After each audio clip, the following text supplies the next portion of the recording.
محترم بھائیوں، دوستوں اور بزرگوں، گزشتہ کئی جمعوں سے آپ حضرات کے سامنے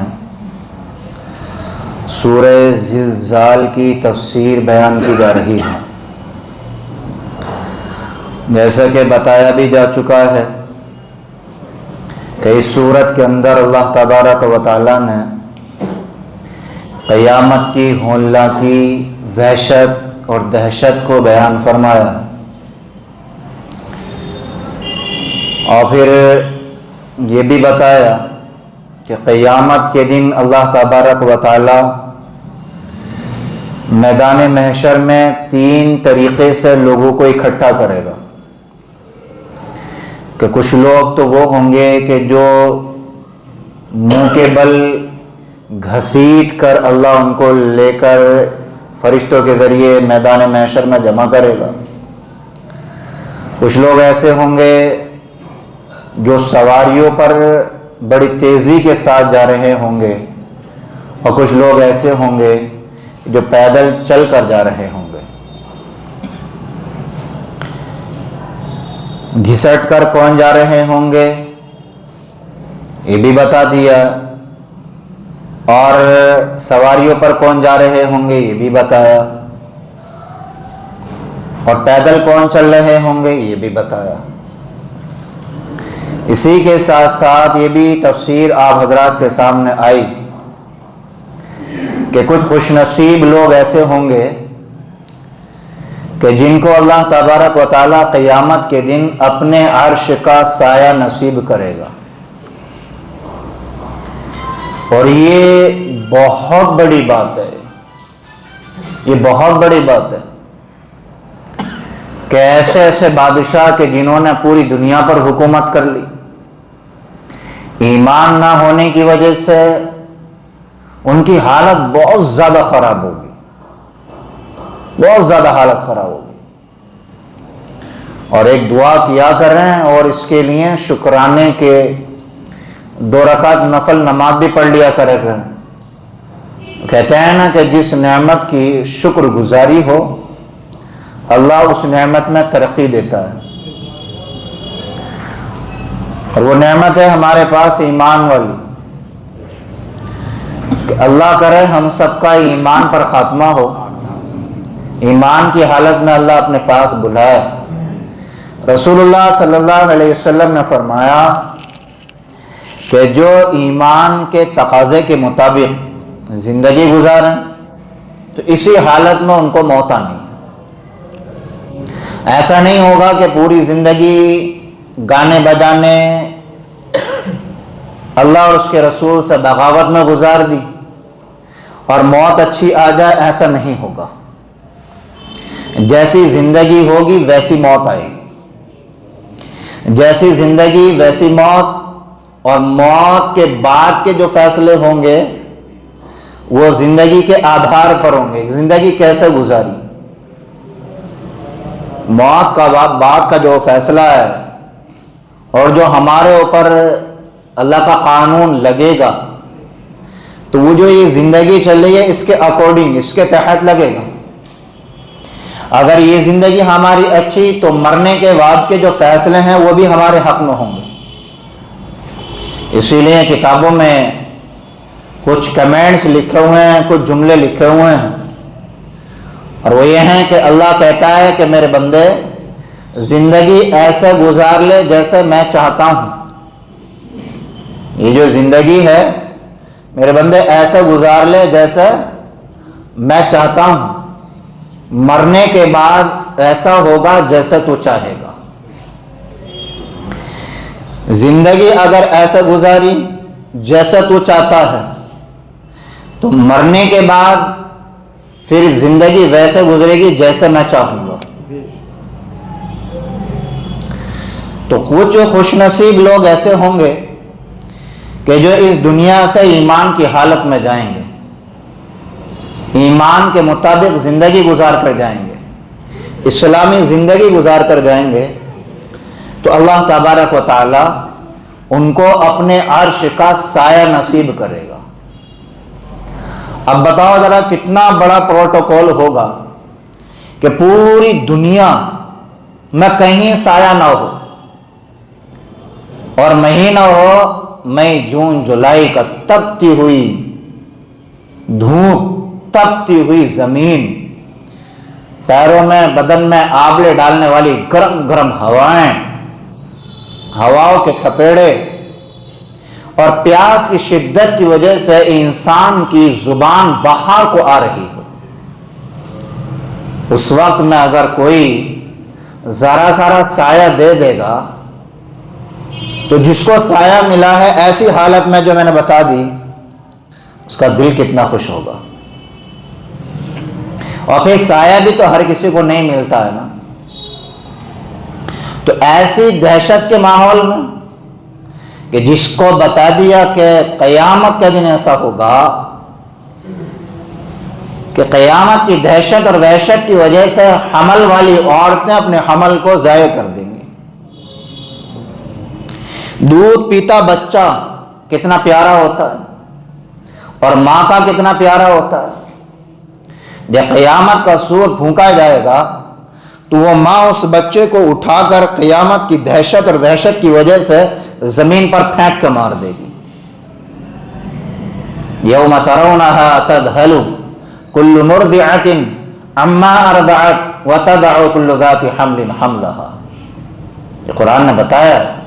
وتری الناس سکارى وما هم بسکارى، اور تو لوگوں کو دیکھے گا ایسے لگیں گے دیکھنے میں جیسے نشے میں ہیں، حقیقت میں وہ نشہ نہیں ہوگا۔ اس دن اللہ کا عذاب بڑا سخت ہوگا۔ جب انسان کے گہری چوٹ لگتی ہے تو بے ہوشی سی آ جاتی ہے، ایسے ہی جب عذاب کا ماحول بہت زیادہ سخت ہوگا تو ایک بے ہوشی سی آئے گی انسان کی، حالانکہ وہ بے ہوشی نہیں ہوگی، وہ نشہ نہیں ہوگا۔ ان عذاب ربک لشدید، اس دن جو ہے نا تمہارے رب کا عذاب بہت سخت ہوگا۔ تو رسول اللہ صلی اللہ علیہ وسلم نے فرمایا کہ جو ایمان کی حالت میں دنیا سے جائیں گے، اور کچھ لوگ ایسے ہوں گے کہ جن کو اللہ تبارک و تعالیٰ قیامت کے دن اپنے عرش کا سایہ نصیب کرے گا۔ کتنی بڑی عزت ہوگی بھائی، سایہ بھی کہے گا اللہ کے عرش کا سایہ، اللہ کا جو عرش ہے اس کی چھت ہوگی، اور اس کے نیچے اللہ تبارک و تعالیٰ ایسے لوگوں کو جگہ عطا کرے گا۔ بخاری شریف میں بھی وہ حدیث ہے، وہ کتنے لوگ بتائے ہم نے؟ 7 قسم کے لوگ بتائے، ان میں سے 5 کا بیان ہو چکا ہے کہ بھئی 5 لوگ تو یہ ہیں، ان کا تفصیل سے بیان ہو چکا۔ ان میں سے ایک کون ہے؟ انصاف پسند بادشاہ۔ اور ایک کون ہے؟ وہ نوجوان کہ جس کی جوانی کا رنگ جو آیا ہو وہ اللہ کی عبادت کرتا کرتا آیا ہو۔ اور ایک وہ لوگ کہ جو آپس میں محبت صرف اللہ کے لیے کرتے ہیں۔ صرف محبت کس کے لیے؟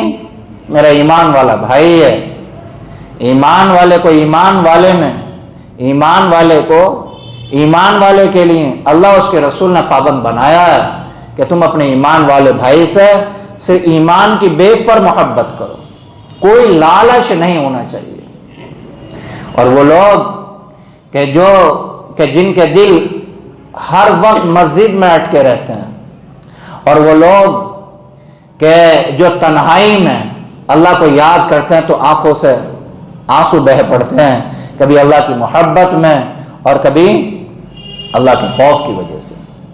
اور چھٹا انسان وہ ہے کہ جس کو اللہ اپنے عرش کے سائے میں جگہ عطا فرمائے گا۔ چھٹا انسان وہ ہے کہ ایک نوجوان ہو اور جوانی اس کے بالکل عروج پر ہو، جوانی کا نشہ بھی ہو اور شباب پر ہو جوانی، ایسے عالم میں کوئی خوبصورت اور منصب اور عہدے والی عورت اس کو بلائے کہ میرے ساتھ گناہ کر لے۔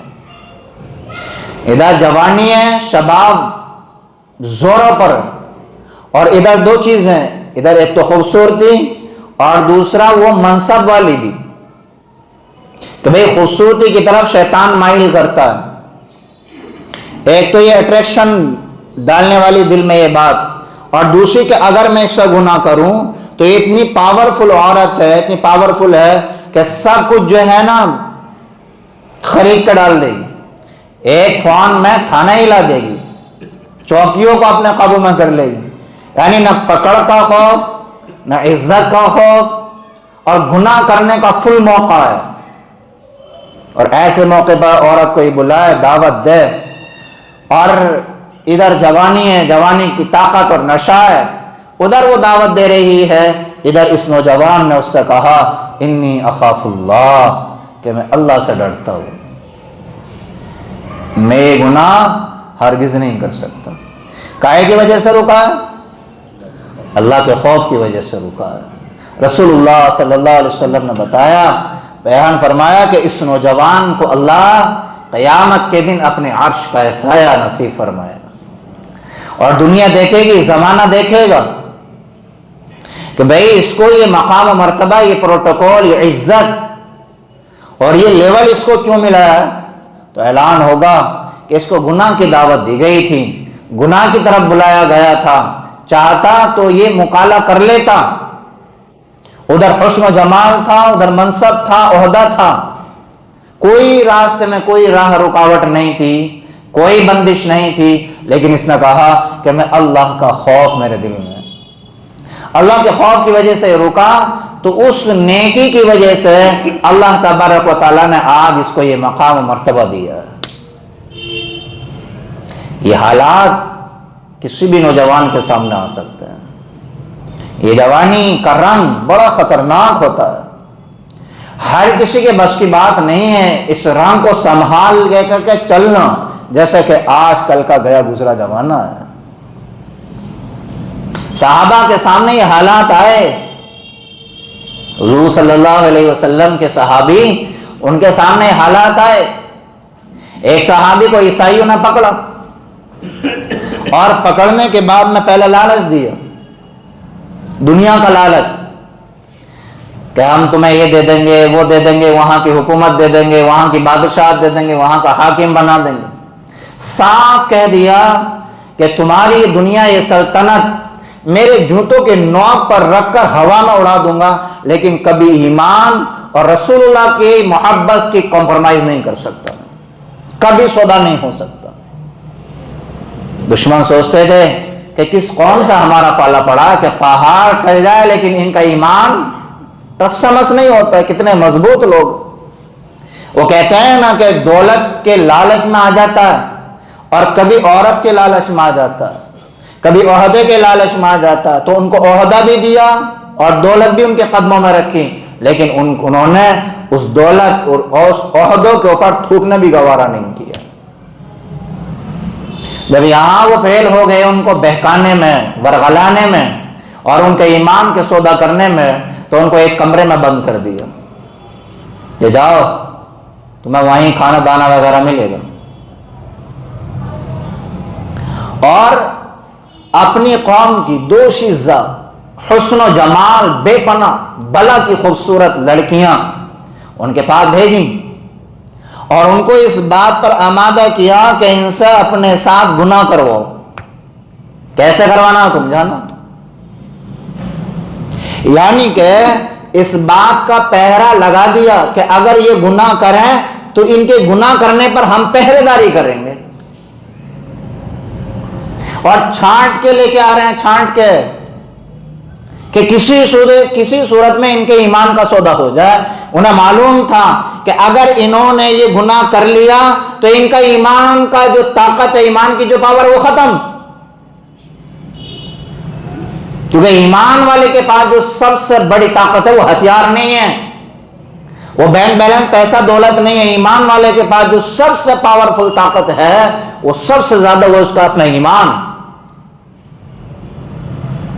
تو اسی طاقتور ایمان کا مقابلہ صحابہ کے سامنے کوئی طاقت نہیں کر پاتی تھی۔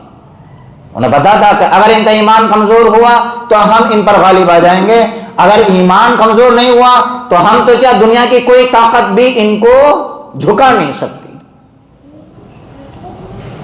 تو معمولی بات ہے، حضرت عمر رضی اللہ عنہ کے زمانے میں ایران، روم، یہ سپر پاور کہلاتے تھے، حضرت عمر رضی اللہ تعالیٰ عنہ کے زمانے میں ایران اور روم کی تخت شاہی، بادشاہ، تاج اور دولت سارے مدینے میں آ کے ڈھیر لگ گئی عمر رضی اللہ عنہ کے قدموں میں. کیا طاقت ان کے پاس؟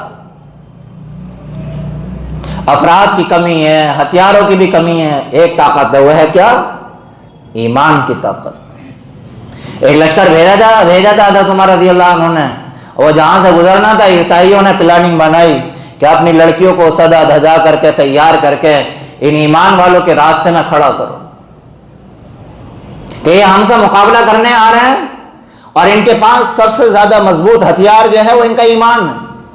اگر ان کا ایمان کمزور ہو گیا تو ہم نہتے ہو کر بھی ان کو جو ہے ان کے ساتھ جو چاہیں گے کر لیں گے. لیکن اگر ان کا ایمان ایسی مضبوط رہا نا تو ہم سب کچھ ہونے کے بعد اور ہر وسیلہ اور ہر ذریعہ ہونے کے بعد، ہر ہتھیار ہونے کے بعد ہم ان پر قابو نہیں پا سکتے.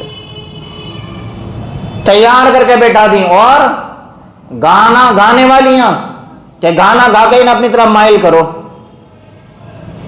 ان کا ایمان اپنی طرف کھینچو. اور چھوٹے چھوٹے کپڑے، بے حیا والے کپڑے، ناقص کپڑے، پتہ نہیں کیا کیا کہتے ہیں، اسکرٹ کہتے ہیں، بکنی کہتے ہیں، پتہ نہیں کیا کیا کہتے ہیں اس کو، ایسے کپڑے، اور راستے میں بیٹھا دی. صحابہ کو پتہ چلا.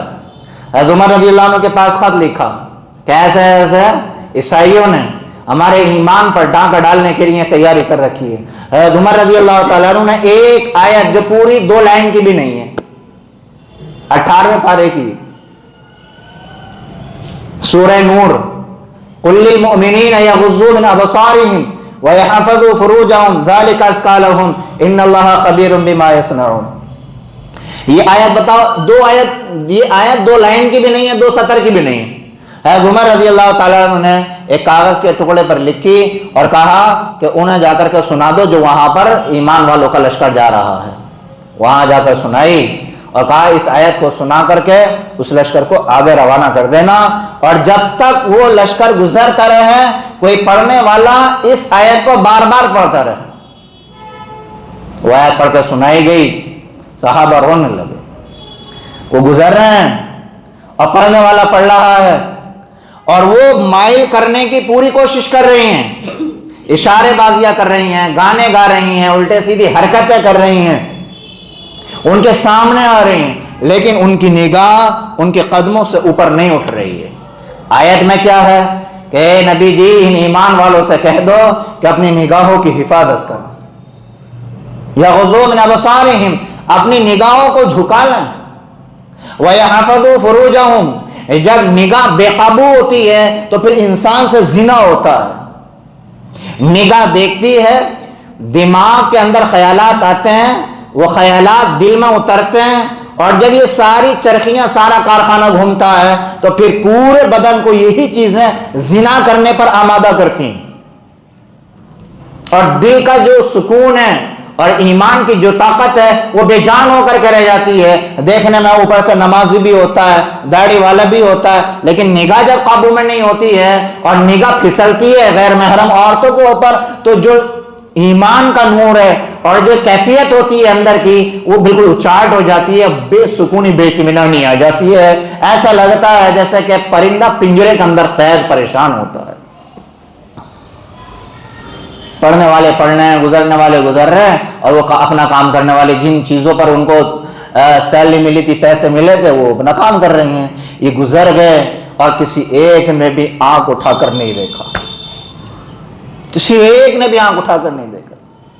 اور جب یہ گزرے تو وہی عورتیں، وہی لڑکیاں پیچھے پیچھے دوڑیں اور انہوں نے کہا کہ آج تک جن کو پر بھی ہم نے ڈورے ڈالے کوئی ہم سے بچ نہ سکا، کوئی ہماری آواز کے فریب میں آیا، کوئی ہماری خوبصورتی کے دھوکے میں آیا، اور کوئی ہماری جوانی کے نشے میں مست ہو گیا. الغرض کسی کو ہم نے چھوڑا نہیں، جس کو پر ہم نے ڈورے نہ ڈالے ہوں کوئی ہم سے بچ کر نہیں گیا. یہ بتاؤ کہ تم انسان بھی ہو کہ نہیں ہو؟ ہمیں تو ایسا لگتا ہے کہ تم انسان ہو ہی نہیں، کہ خوبصورتی تمہیں نہ بہکا سکی، آواز کی مٹھاس تمہیں نہ بہکا سکی، جوانی کا نشہ تمہیں نہ بہکا سکا، کون سی تعلیم اور کون سی دوائی تمہیں پلائی گئی ہے، اب ہمارا بھی یہاں دل نہیں لگتا ہے۔ جس تعلیم پر تم چل رہے ہو اور جس ایمان کو تم نے قبول کر لیا، اب ہمیں بھی اپنے ساتھ لے کے چلو، اور جس نبی کے تم غلام ہو اس نبی کے بھی ہمیں غلام بنا لو۔ تو ایسی ایسی عورتیں بھی اللہ تبارک و تعالیٰ نے ایمان کی دولت دے دی، کائے کی وجہ سے کہ ایمان والے نے اپنی نگاہوں کی حفاظت کی۔ تو کمرے میں بند کر دیا صحابی کو اور ایک عیسائی لڑکی کو کہ تو جا ورغلا۔ 3 دن ہو گئے، 3 راتیں ہو گئیں، شراب بھی ہے، شباب بھی ہے، سب کچھ ہے، اور محنت کر کر کے تھک گئی۔ 30 دن کے بعد کہنے لگی کہ مجھے تو ایسا لگتا ہے تم نے مجھے پتھر کے سامنے بٹھا دیا، یہ بت ہے اوپر کو، وہ آنکھیں کھولتے ہی نہیں، دیکھتے ہی نہیں اوپر کو۔ تو ایسے نوجوان کہ جن کے گناہ کرنے پر پیرے بھی لگا دیا کہ گناہ کرو، ہم پیرا لگا رہے ہیں تمہارا، آج یہی حال ہے دنیا کا، ہے کہ نہیں بھائی؟ بتاؤ کہ تم گناہ کرو، ہم پیرا دے رہے ہیں یہاں پر۔ تو ایسے نوجوان جو ایسے حالات میں اپنے آپ کو قابو میں کر لیں، اپنی جوانی کی حفاظت کر لیں اور اپنے آپ کو کنٹرول کر لیں اور ایمان کی حفاظت کر لیں، ایسے نوجوانوں کے بارے میں رسول اللہ صلی اللہ علیہ وسلم نے فرمایا کہ ایسے یہ نوجوان قیامت کے دن اللہ کے عرش کے سائے میں ہوں گے۔ اور ایسے نوجوانوں کی بات نہیں، جو بھی ایمان والا ہوگا، جس کے اندر بھی یہ گناہ کرنے کی طاقت ہے اور فل موقع ہے کہ کوئی رکاوٹ نہیں ہے، یار کر سکتا ہے بندہ، لیکن کائے کی وجہ سے؟ اللہ کے خوف کی وجہ سے۔ اور جب اللہ کے خوف کی وجہ سے رکتا ہے تو پھر ایسے مدد آتی ہے جیسے حضرت یوسف علیہ السلام کے اوپر اللہ کی مدد آئی کہ زلیخا نے بتاؤ کیا نہیں کیا تھا۔ کئی لوگ بند ہیں، کئی لوکر میں یوسف علیہ السلام اور زلیخا، کئی لوگ لگے ہوئے ہیں، کمرے کے اندر کمرہ، کمرے کے اندر کمرہ، کمرے کے اندر کمرہ، اور ہر گیٹ پر تالا لگا ہوا ہے، ہر گیٹ پر جو ہے لوک لگا ہوا ہے۔ اور یوسف علیہ السلام کے بات ابھی سمجھ میں نہیں آئی ہے کہ یہ ہو کیا رہا ہے۔ جب تنہائی میں گئی یوسف علیہ السلام ہے اور صرف زلیخا ہے، تو ایک بت تھا جس کی پوجا کرتے تھے، ایک کپڑا لیا اس بت کے اوپر ڈال دیا۔ یوسف علیہ السلام نے کہا یہ کیا کر رہی ہے؟ تو زلیخا نے کہا کہ جو میں تجھ سے بھی کروانے والی ہوں، جو تو میرے ساتھ کرے گا، تو وہ کام کرتے ہوئے اپنے خدا کے سامنے مجھے شرم آتی ہے۔ یوسف علیہ السلام سمجھ لو، یوسف علیہ السلام نے کہا تجھے اس جھوٹے معبود سے، خدا سے شرم آتی ہے، اور جو رب پوری کائنات کا پیدا کرنے والا ہے، مجھے اس کے سامنے شرم نہیں آئے گی؟ مجھے اس کے سامنے حیا نہیں آئے گی؟ اور جو بندہ بے حیائی کرے اور ایمان والا ہو تو اس سے بڑا بے حیا کون ہوگا کہ میرا رب مجھے دیکھ رہا ہے۔ تو یوسف علیہ السلام نے یہی کہا تھا کہ یہ نہیں ہو سکتا مجھ سے۔ زلیخا نے ہاتھ پائی بھی کی، زبردستی بھی کی، اور اس زبردستی کرنے میں حضرت یوسف علیہ السلام کا کرتا بھی پھٹا۔ مشہور قصہ ہے۔ یوسف علیہ السلام نے یہ نہیں دیکھا یار میں بھاگوں تو کہاں کو بھاگوں، دروازے کی طرف دوڑے کہ دوڑنا میرا کام ہے، بچنا میرا کام ہے، بچانا والا میرا رب ہے، وہ بچائے گا۔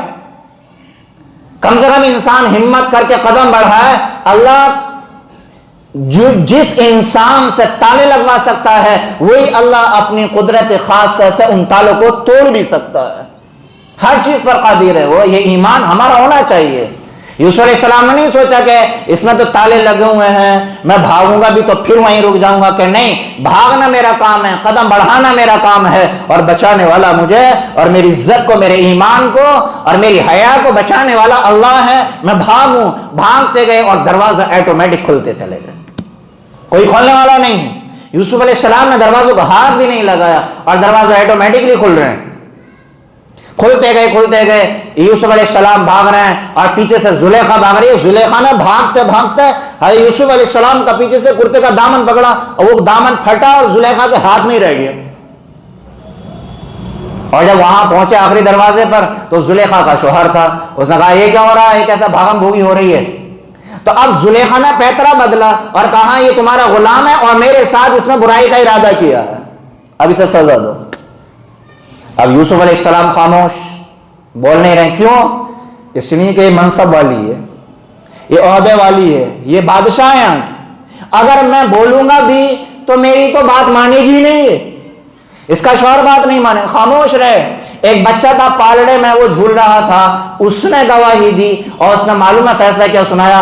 بچے نے کہا یوسف کا کرتا دیکھو، اگر آگے سے پھٹا ہوا ہے تو یوسف گناہگار ہے اور پیچھے سے پھٹا ہوا ہے تو زلیخا گناہگار ہے۔ جب اس کے شوہر نے دیکھو فیصلہ تو یہیں ہو گیا، کرتا دیکھنے کی تو ضرورت بھی نہیں، فیصلہ تو کہ اتنا چھوٹا بچہ کہ جو ابھی دودھ پیتا ہو 2-4 دن کا ہو کیسے بولے گا بھائی؟ اللہ کسی کو بچانا چاہ رہا ہے جب بھی اس بچے سے بلوا رہا ہے، تو فیصلہ تو یہیں ہو گیا، کرتے بھی دیکھنے کی ضرورت نہیں تھی۔ جو بچے نے بولا اور جو اس کے شوہر نے دیکھا تو یوسف علیہ السلام کا کرتا پیچھے سے پھٹا ہوا تھا۔ یہ پورا تفصیل سے واقعہ لکھا ہوا ہے۔ یوسف علیہ السلام جوان ہے، شادی بھی نہیں ہوئی ہے اور جوانی شباب پر ہے، عروج پر ہے، اور ادھر جوانی خوبصورتی اور منصب، وہی جو حدیث میں حضور نے فرمایا کہ نوجوان کے جس کو منصب والی خوبصورت بلائے کہ میرے ساتھ برائی کر، اور وہ کہے معاذ اللہ، اللہ کی پناہ میں تیرے ساتھ برائی نہیں کرتا، ایسے نوجوانوں کو اللہ تبارک و تعالی قیامت کے دن اپنے عرش کا سایہ نصیب کرے گا۔ یہ ہے چھٹا انسان کہ جس کو اللہ اپنے عرش کا سایہ نصیب کرے گا۔ اب 7واں رہ گیا، اب ہمیں بھی ذرا تھکان ہو رہی ہے، 8-1.5 گھنٹے کا 1.25 گھنٹے کا مستورات میں بیان ہوا، ہمارے گلے میں تکلیف ہے کنٹینیو، تو انشاءاللہ اب 7واں جو رہ گیا اس پہ بھی تھوڑا تفصیل ہے۔